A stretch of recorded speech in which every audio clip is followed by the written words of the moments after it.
Queremos mais uma vez dar-vos as boas-vindas para a continuação da nossa série de estudos sobre o ABC da Fundação Adventista. Este é o nosso estudo número 9. Lembrando os tópicos dos estudos anteriores, nas duas primeiras apresentações fizemos uma introdução sobre os fundamentos adventistas baseados nos diagramas de 1843 e 1850. Nas 5 apresentações posteriores, estudámos a profecia dos 2520 e no último vídeo entramos no estudo sobre o contínuo de Daniel. Hoje vamos continuar com a lição número 3, o contínuo de Daniel, segunda parte. Esperamos que você esteja orando e fazendo fielmente o seu trabalho, pesquisar por você mesmo, para confirmar pelas Escrituras se o que estamos a estudar tem fundamento na Palavra de Deus. Desejamos com estes estudos estimulá-lo a que pesquise e aprofunde por si mesmo as verdades que temos vindo a apresentar e que peça a Deus a direção do Espírito Santo para que estes assuntos o possam ajudar a transformar a sua vida e o seu coração e saber o que está a acontecer com o povo de Deus e perceber porque é tão importante agora regressar a estas verdades originais, pois o tempo de graça para nós está a ponto de terminar. Esperamos que não se aborreçam de que em várias ocasiões repitamos algumas coisas, mas fazemo-lo com o propósito de colocar este assunto cada vez mais claros, para que assim não haja qualquer desculpa de mau entendimento, mas que isto possa ser algo sólido no qual Deus possa trabalhar nos vossos corações. Hoje vamos continuar com o estudo sobre o contínuo. E neste estudo vamos falar sobre Daniel 8, a manifestação religiosa dos reinos da profecia. Falámos na apresentação anterior sobre o debate teológico que se originou desde o início da Igreja, mas que tomou grandes proporções desde o início do século XX, mais particularmente desde o ano de 1919 em diante, quando se começou a adotar uma nova interpretação. Vamos recordar algumas coisas que falámos no estudo anterior. Para muitos dos que não conhecem a história do nosso povo adventista, têm que saber que este tema tem sido um ponto de grande debate desde o início do Adventismo. E a razão é que sobre este ponto ou se estabelece a verdade dos 2300 dias e a purificação do santuário, ou destrói-se. E ao destruir-se, a nossa Igreja também se desmorona. No início do século XX, começou a introduzir-se uma nova interpretação acerca da identidade do contínuo, que na realidade não tinha nada de novo, pois tinha sido tomado das outras igrejas protestantes. O debate radica em se aceitar a interpretação que deram os pioneiros da nossa mensagem, a qual está ilustrada nos diagramas, ou em aceitar a nova interpretação introduzida pelos teólogos, que de facto é a que se começou a ensinar na nossa Igreja a partir de 1919. Este é o debate teológico, em se aceitar a interpretação original, com que, como já vimos, é a que a inspiração dá o seu aval, ou aceitar a nova interpretação que foi aceita na Igreja a partir de 1919 em diante. Falámos qual era a interpretação original no vídeo anterior, em que constatámos que os pioneiros afirmavam que o contínuo é o paganismo. O que não mencionámos foi qual era a nova interpretação que foi introduzida, pois a partir da data de 1919 começaram a interpretar o contínuo como ministério de Cristo no santuário celestial. Esta foi a nova interpretação que foi dada. Como sabemos, não tem nada de novo, pois foi adotada das igrejas protestantes, porém com algumas adaptações. Mas, na essência, era a mesma interpretação que havia antes de Guilherme Miller entrar em cena. Este é, pois, o grande conflito, em se aceitar a nova interpretação ou a antiga. Como vemos, não são pequenas divergências em questões de interpretação, já que uma é completamente diferente da outra. A de cima, o paganismo, é satanismo, e a de baixo é a ministração de Cristo no santuário celestial, que é um poder divino. Vemos então que existem duas diferentes interpretações completamente opostas. São como o dia da noite. Ao adotarmos uma ou adotarmos outra, leva-nos a resultados completamente diferentes. Por isso este assunto é de extrema importância e por isso este estudo sobre o contínuo foi dividido em 7 apresentações. No nosso próximo estudo, entraremos em pormenor sobre o que estas duas diferentes interpretações significam para a Igreja remanescente atualmente. Vamos rever mais um conceito que vimos no nosso último estudo: a interpretação correta. Relembramos mais uma vez que a inspiração nos diz o que é que ela nos diz sobre o assunto contínuo. Porque a repetição é a mãe da aprendizagem. Vi então, em relação ao contínuo, de Daniel 8:12, que a palavra sacrifício foi suprida pela sabedoria humana e não pertence ao texto, e que o Senhor deu a visão correta àqueles a quem deu o clamor da hora do juízo. Isto foi antes de 1844, com os mileritas. Quando houve união, antes de 1844, quase todos eram unânimes quanto à maneira correta de se entender o contínuo. Mas na confusão desde 1844, outras opiniões têm sido abrigadas, seguindo-se trevas e confusão. Primeiros Escritos, página 74. Vemos que o Senhor deu a visão correta aos pioneiros. As outras trazem confusão e como vimos na parte final desta passagem. Vejamos agora a visão de Daniel 7. O que pretendemos explicar nesta segunda apresentação sobre o contínuo é que não somente queremos confirmar esta interpretação com o testemunho do Espírito de Profecia, mas queremos também validar a interpretação dos pioneiros diretamente através do livro de Daniel, capítulo 8, onde nos fala do contínuo. Antes de prosseguirmos o estudo sobre o contínuo, devemos ter em conta algo que é de suma importância para podermos entender corretamente este tema.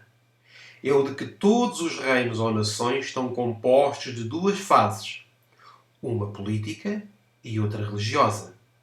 De tantos livros que se escreveram sobre Daniel 8, os teólogos nunca identificaram este ponto que mencionamos. Em Daniel 7, vemos que Deus dá um sonho a Daniel sobre os animais e o importante a entender aqui é que um animal ou besta representa um reino ou nação ou poder político, como claramente se lê no versículo 23. Deus mostra-nos aqui estes poderes na sua manifestação política. Assim, em Daniel 7, vemos os reinos da terra, ou os reinos da profecia, como uma manifestação política. Entremos agora no capítulo 8. A visão de Daniel 8. Neste capítulo, podemos ver como Daniel liga esta visão com a do capítulo 7, no primeiro versículo. Ao tomarmos em conta que cada reino tem uma manifestação política e uma religiosa, podemos concluir que, sem dúvida alguma, Daniel 8 é a manifestação religiosa dos mesmos reinos de Daniel 7. Muitos podem argumentar este ponto pelo facto dos animais ali representados serem animais que se ofereciam no santuário de Deus e por isso não se pode referir à religião destas nações. Contudo, a realidade é que estes animais em Daniel 8 são animais disformes e sabemos que nunca poderiam ser oferecidos como sacrifícios, pois estes representavam a Cristo. E em Levítico, capítulo 1, versículo 3 e 10, é-nos dito claramente que estas ofertas tinham que ser perfeitas e sem defeito algum. Mas não apenas os animais estão disformes, como também existem várias anomalias. Como, por exemplo, podemos ver que cada vez que um poder conquista o outro, diz-se que se exalta ainda mais do que o anterior, o que não está em harmonia com o caráter ou a religião de Cristo.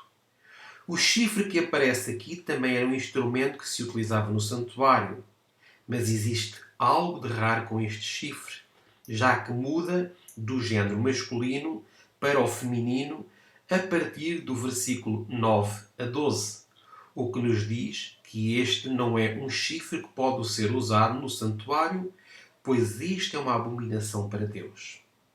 Deste modo, devido a estas e a outras coisas, temos que considerar o contínuo sobre este contexto de anomalias, os quais nos mostram que ele não está a referir-se à religião de Deus.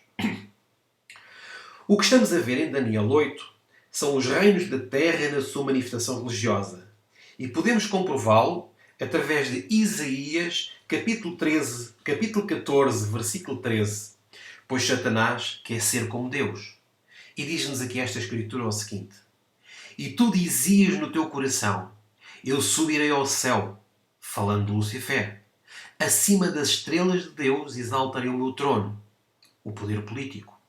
E no monte da congregação, poder religioso, me assentarei aos lados do norte. Isaías, capítulo 14, versículo 13. Nos tempos finais que estamos a viver, Satanás está a levantar a sua igreja, a Igreja Católica, que é o seu reino onde se quer sentar, e esse é o poder religioso. E o mundo, que é a nova ordem mundial sob as Nações Unidas, esse é o seu poder político. O seu desejo é ser como Deus.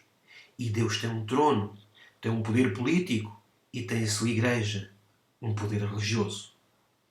Vemos Satanás através de Daniel 7 com os reinos na sua manifestação política. Em Daniel 8, vemos estes mesmos reinos, mas na sua manifestação religiosa. Falando da religião de Satanás, que é o paganismo e que é a autoexaltação. Vamos agora entrar mais em detalhe sobre alguns aspectos do nosso estudo que não conseguimos ver apenas em Daniel 8 com a tradução em português. Iremos examinar este capítulo detalhado com mais detalhes para colocarmos o assunto contínuo no seu verdadeiro contexto e confirmarmos a interpretação correta que nos foi dada pelos nossos pioneiros. As duas palavras em Daniel 8. Existem várias palavras no capítulo 8 de Daniel que não estão claramente definidas na tradução para a língua portuguesa. Várias vezes Daniel utiliza duas palavras diferentes no capítulo que são traduzidas para português com um só significado. E, portanto, a ênfase ou significado que Daniel estava a procurar dar perde-se na tradução, porque só vemos uma palavra e um significado. Por esta razão, temos que aprofundar o nosso estudo para entendermos o significado destas palavras e assim entendermos corretamente o capítulo. Vamos então entrar nestas duas palavras. Dois géneros, masculino e feminino. Também podemos ver que no idioma original certas palavras estão descritas como masculino e feminino e estas não se traduzem tal como no português. No capítulo 8 de Daniel vemos esta ênfase em alguns textos e por esta razão, quando lemos em português, não vemos a diferença. Contudo, isto mudaria totalmente o nosso entendimento do assunto. Estes géneros, masculino e feminino, não são distinguidos nas traduções portuguesas, nem inglesas, nem espanholas e nem na maioria das traduções das línguas que existem.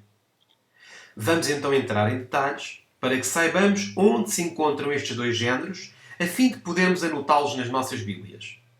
Também podem ir a um dicionário bíblico e confirmarem o que vos estamos a falar. Vejamos agora o género feminino. Se aprofundarmos mais a fundo e descobrirmos em que género estão algumas destas palavras, então poderemos saber do que está a falar Daniel. Ajudar-nos-á a recordar que na linguagem profética o género feminino, por regra, representa uma igreja, quer seja boa ou má.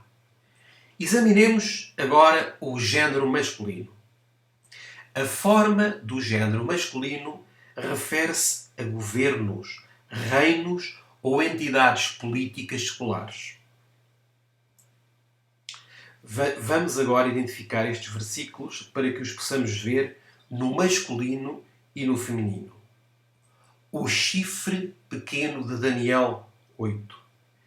Vemos que no versículo 9 de Daniel 8, o chifre está no género masculino. Mas no versículo 10, vemos o chifre no género feminino. No versículo 11, vemos o chifre pequeno no género masculino. E no versículo 12, temos o chifre no género feminino. Não esqueçamos que uma mulher em profecia representa uma mulher pura ou impura. Neste caso, refere-se a Roma na sua face papal. Falando aqui dos versículos 10 e 12, que se está a referir a Roma papal. Mas o género masculino, logicamente, e como já falámos, refere-se a um poder político secular, que neste caso é Roma pagã. O género masculino, nos versículos 9 e 11, referem-se a Roma pagã. Apontem isto nas vossas Bíblias para que possam ver como Daniel nos deixa claras estas verdades que necessitamos de compreender agora. Continuemos com mais alguns detalhes. Daniel, capítulo 8, versículos 9 a 12. Vemos aqui nestas ilustrações Roma pagã e Roma papal. Masculino como Roma pagã e feminino como Roma papal. No versículo 9 diz: ele, conforme está em cor azul, que é masculino, e de um deles saiu um chifre muito pequeno, o qual cresceu muito para o sul e para o oriente e para a terra formosa, falando de Roma pagã. E no versículo 10 diz: e ela, falando de Roma papal, se engrandeceu até contra o exército do céu. E ela, a alguns do exército e das estrelas, lançou por terra e os pisou. E no versículo 11, e ele, Roma pagã, se engrandeceu até contra o príncipe do exército, ou seja, Jesus no seu nascimento e na sua crucifixão. E por ele foi tirado o sacrifício contínuo, e o lugar do seu santuário foi lançado por terra. No versículo 12, e um exército foi dado contra o sacrifício contínuo, por ela, a Roma papal, causa da transgressão, e lançou a verdade por terra, e o fez ela, e prosperou. Vimos aonde se encontram os versículos em que existem estas variações de géneros masculinos e femininos. Não existem somente dois géneros, como também existem duas visões. Em português, mais uma vez, só vemos uma palavra para visão. Mas para esta palavra, existem duas definições no hebraico. E é assim que Daniel as ensina. A primeira forma como Daniel ensina é a palavra Shazon. E esta tem um número de identificação 2377 no dicionário de Strong. Vocês podem consultar este dicionário de palavras hebraicas e gregas de forma a fazerem um estudo mais profundo. Este próprio dicionário encontra-se disponível na internet para poder ser baixado. A palavra Shazon significa uma visão, ou a visão completa da história profética que nos dá informação intelectual. Esta é uma forma. A outra é a palavra Mares. No dicionário Strong está catalogada com o número 4758. Esta palavra significa uma mirada, cena ou aparência. Em resumo, é uma cena de toda a visão profética ou espiritual. Como vimos, estas duas palavras estão traduzidas para o português de uma só forma, mas na realidade são duas diferentes palavras que têm dois diferentes significados. Shazon é a visão completa da história profética e Mares é simplesmente uma cena dessa visão completa. Vemos assim a história da visão profética e vemos a visão de Cristo, que é a visão de Jesus no lugar santíssimo como sacerdote, sumo sacerdote. Temos assim duas visões. Depois ouvi um santo que falava e disse outro santo àquele que falava: Até quando durará a visão? E a palavra aqui é Chazon, que é a visão completa da história profética.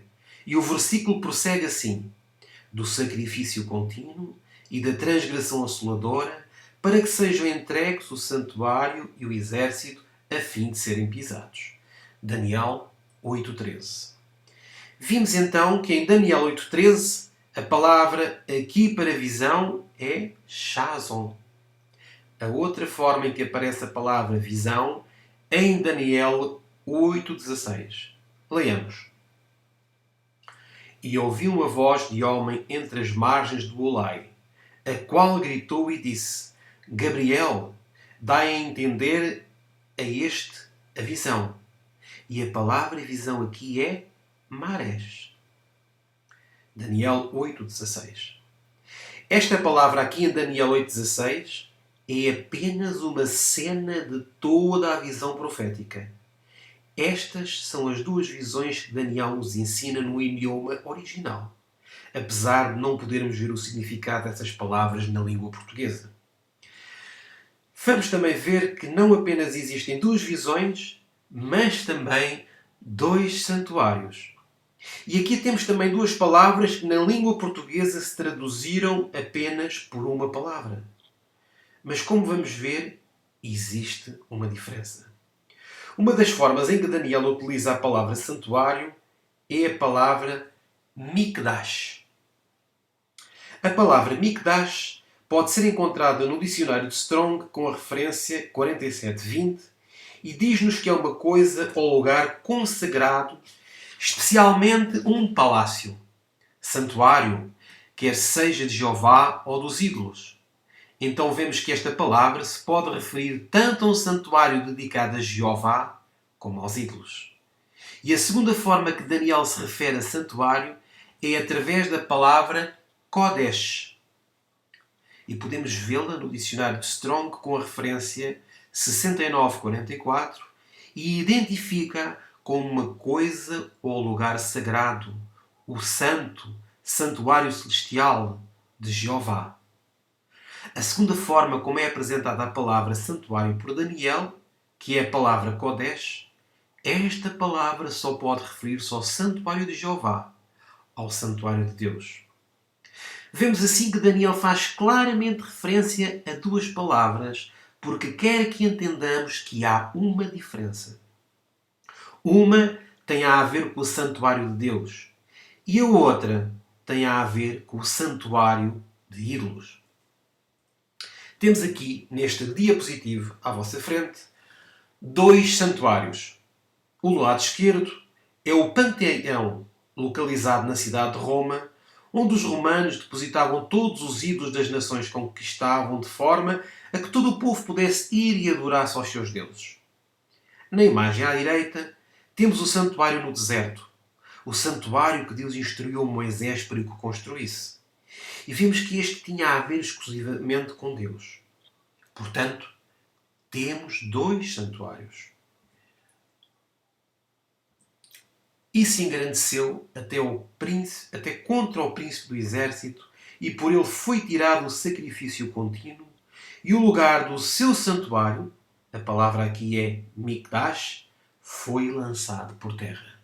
Daniel 8.11. Aqui em Daniel 8.11, o profeta está a referir-se a um santuário pagão. Não iremos entrar em muitos detalhes por forma a fazermos apresentações curtas, mas se tiverem algumas perguntas, poderão escrever-nos com todo o gosto, poderemos responder-lhes. Continuando, vemos a outra forma como Daniel se refere ao santuário. Diz ele: Depois ouvi um santo que falava, e disse outro santo àquele que falava: Até quando durará a visão do sacrifício contínuo e da transgressão assoladora, para que sejam entregues o santuário, Kodesh, e o exército, a fim de serem pisados?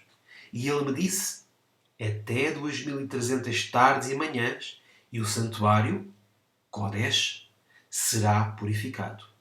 Daniel, capítulo 8, versículos 13 e 14.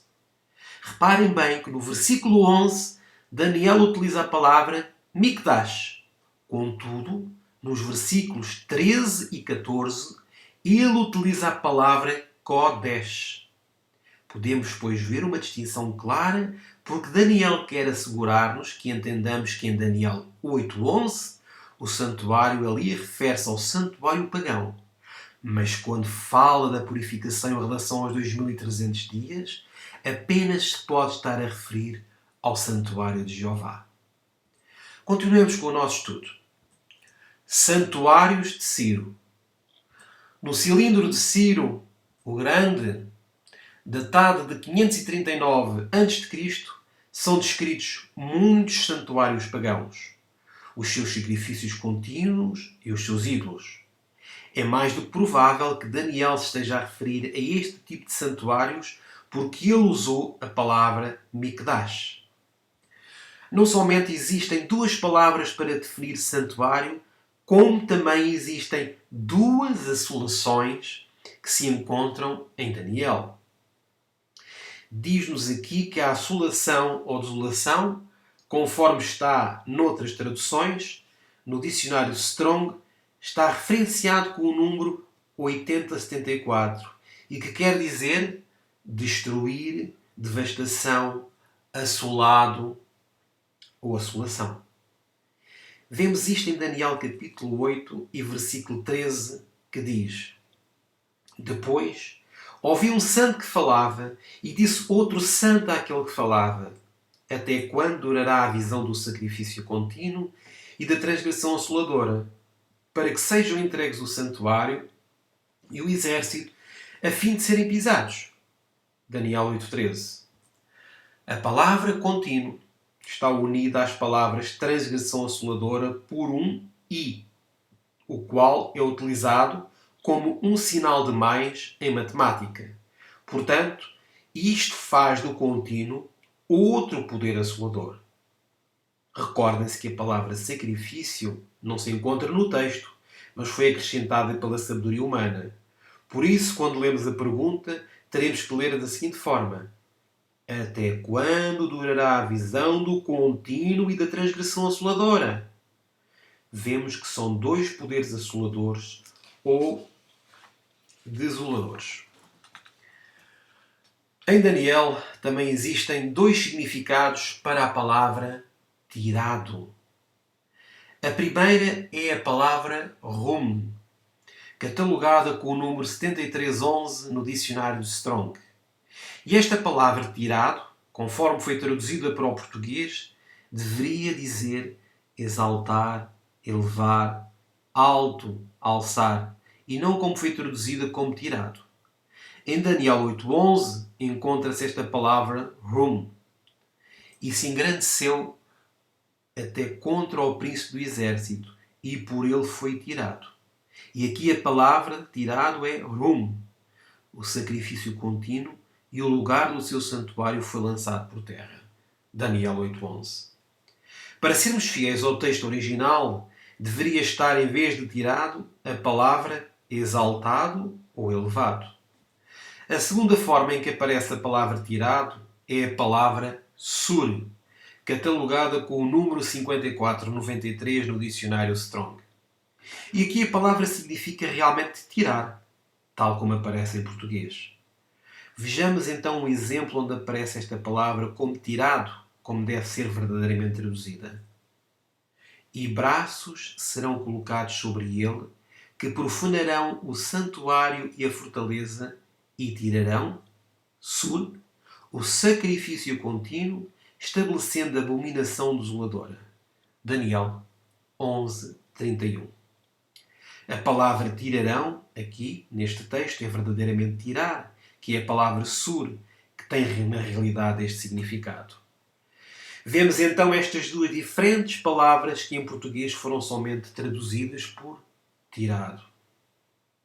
Daniel faz claramente esta ênfase para que nós possamos entender que há uma diferença. Por um lado, o paganismo ou o contínuo é elevado. Mas no capítulo 11 e no versículo 31, aí realmente significa tirado. O erro nunca é inofensivo. O erro jamais é inofensivo. Nunca ele santifica, mas sempre traz confusão e dissensão. É sempre perigoso. O inimigo tem grande poder sobre os espíritos que não se achem plenamente fortalecidos pela oração e firmados na verdade bíblica. Testemunhos para a Igreja, volume 5, página 292. A razão por que estamos a mencionar esta passagem inspirada é porque, ao estarmos a explicar sobre Daniel capítulo 8, estamos a entrar em mais detalhes para que possam ver que a nova interpretação é de facto um erro. E esse erro, na verdade, não é inofensivo.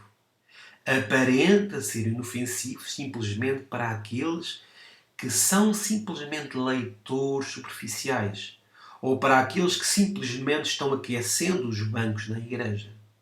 Mas para aqueles que realmente estão a estudar e desejando que Deus os santifique, dão-se conta que este é um erro grande e perigoso. Por essa razão, agora ao estudarmos e ao entrarmos em detalhes no capítulo 8 de Daniel, damos-nos conta que existem várias coisas aqui que temos que ter em conta quando desenterramos sobre aspectos que temos de descobrir acerca do contínuo. Por esta razão, temos que tomar tempo para podermos ensinar este assunto, a fim de estudarmos o contínuo no seu verdadeiro contexto, como aparece em Daniel. Confrontação e oposição ao erro. Diz a pena inspirada o seguinte: falsos mestres podem parecer muito zelosos da obra de Deus e podem despender meios para apresentar ao mundo e à Igreja as suas teorias.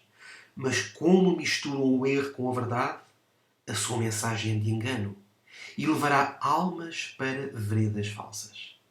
Deve-se-lhes fazer oposição, não porque sejam homens maus, mas porque são mestres de falsidades e procuram colocar sobre a falsidade o sinete da verdade.